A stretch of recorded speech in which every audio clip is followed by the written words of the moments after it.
กับสวัสดีครับมาโยผมไผ่คุมดีนะครับก็อาจจะมีเสียงเพื่อนๆผม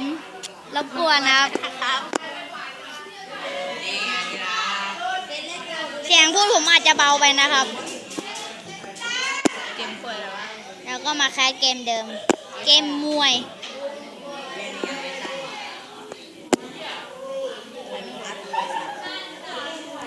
โอเคครับถามเด็กไงนะนี่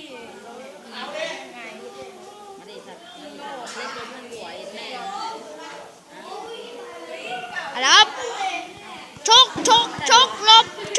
ลบลบ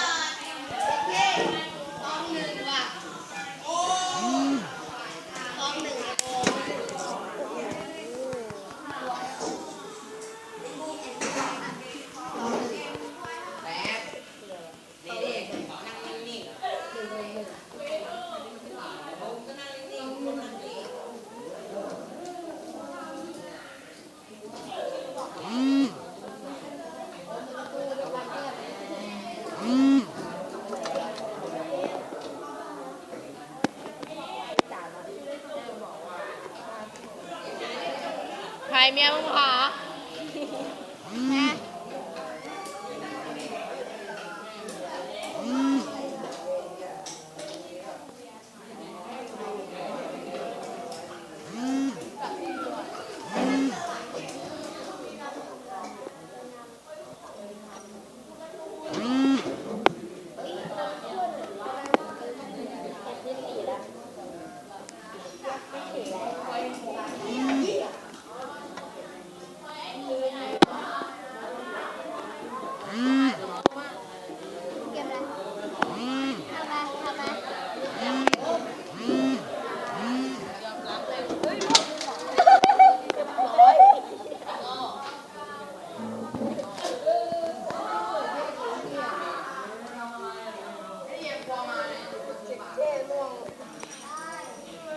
ก็จบคลิปไปแต่เพียงเท่านี้ครับบ๊ายบา